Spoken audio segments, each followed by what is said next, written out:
So for today's lesson, we're going to look at the angle between two lines. Now, when we're looking at a line in 3D space, it has both a direct direction, shown by the direction vector, and it's got position given by its position vector.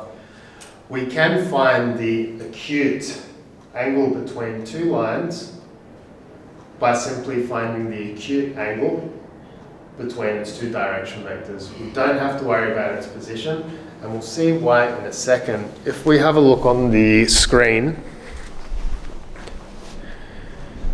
we have two vectors.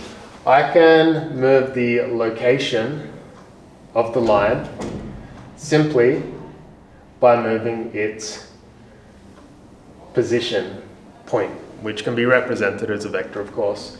But also we can have direction vectors. So the direction vectors are given by the 2 points in space u and v here. So if I move these around, notice that they're changing direction. And that's because these are actually direction vectors. So if I change it, then they'll move. It's in the way. Does that make sense? So what we're looking for is, I'll turn the axes off. We're looking for the angle between these two lines, and we can find that simply by calculating the angle between these two guys over here. So if I said angle U and V, then looking at the angle between these two guys, in this case it's 86, so it's an acute one. Oops, come on. Still acute, but if I open it up, then it becomes obtuse. Now looking at this, if you look at the two lines, you've got an obtuse angle in here, but you've got acute in here as well, don't we? So there's always two angles that you're dealing with when you're dealing with lines in space. Vectors in space, it's either acute or it's obtuse. Lines, it's acute and it's also obtuse. What I'm going to show you is how to find the acute version of it, and then after that, I'll show you how to find the obtuse version. It's up to you to decide which one it is. Does that make sense? Okay, let's go back over.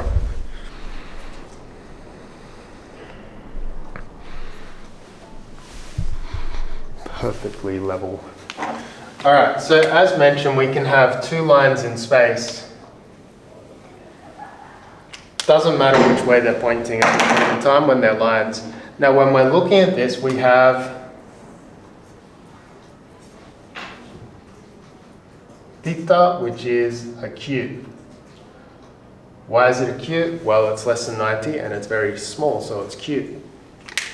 So this guy over here, the formula for being able to find this is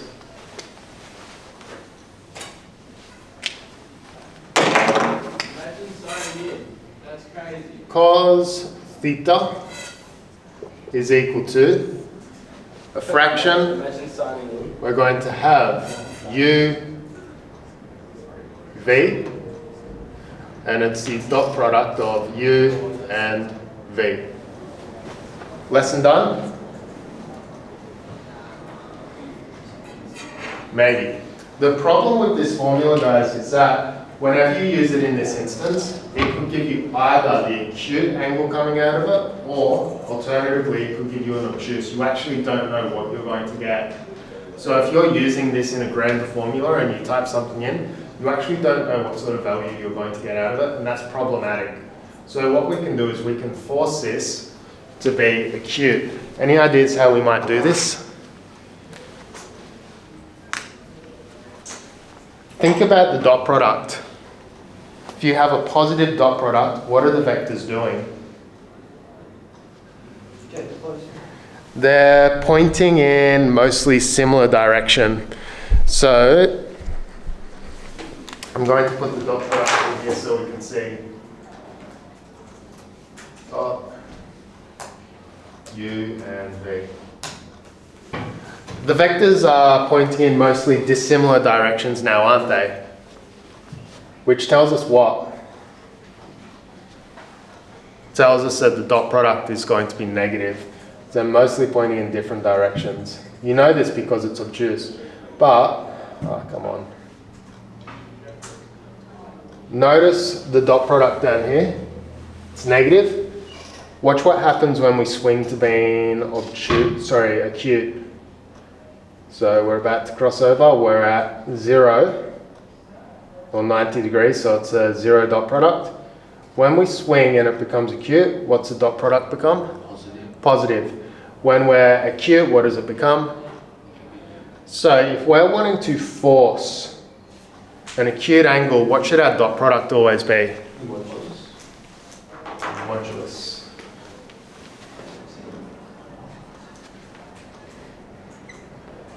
Force acute.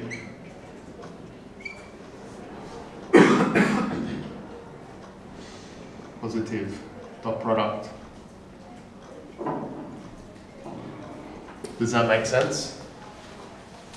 Now the next question is, how can we get the obtuse angle? What's the relationship between the acute and the obtuse angles?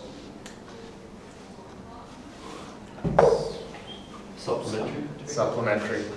So,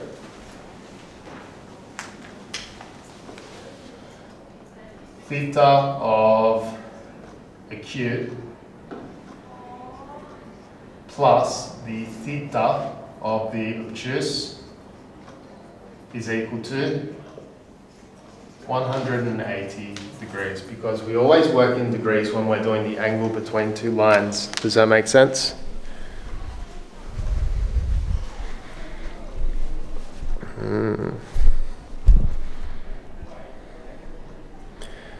So we just need to make sure that when we're trying to find the angle, throw the modulus up top. The book doesn't do that. The book just lets you figure it out on your own. But if you throw the modulus up top, you force the acute condition. If you need to get the obtuse angle, then you can take the supplementary version of it. Is that cool? All right, so this is acute. These are vertically opposite, so they're both acute. This is obtuse.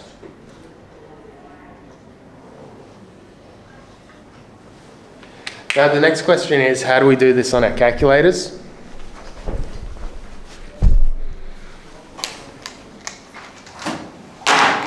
Let's set the angle between the vectors. We'll do nice whole numbers. So we'll go -4, -2, 3. Oh, that's a position. Oops. Let's take this one down to 0, 10. That'll be fine.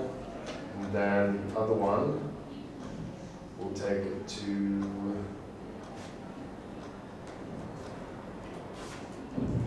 -4, 1, 1. All right, so -4, 1, 1, and 0, 10, 2. We simply bring our calculators up. We go into options, map back, across, and you're just using the angle formula over here. Is that all right?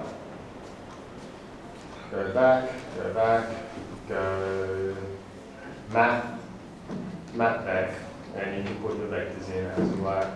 1, 2.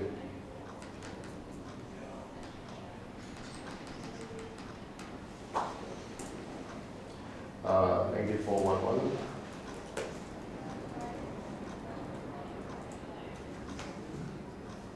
Zero, 10, 2. And there's your angle in radians. So I'd recommend leaving your calculators in radians for these. So you can just times it by 360 and divide it by 2 pi. There's your angle, 73. And this is in agreement with GeoGebra over here. Is that alright, guys? So the main kicker is knowing that you're going to get both an acute and an obtuse angle. It's just two vectors. It's always only ever going to be either acute or obtuse, it doesn't matter. But when you're dealing with lines, because lines like can cut each other, well, technically not cut each other, because there's always going to be two angles between them with the nature of them.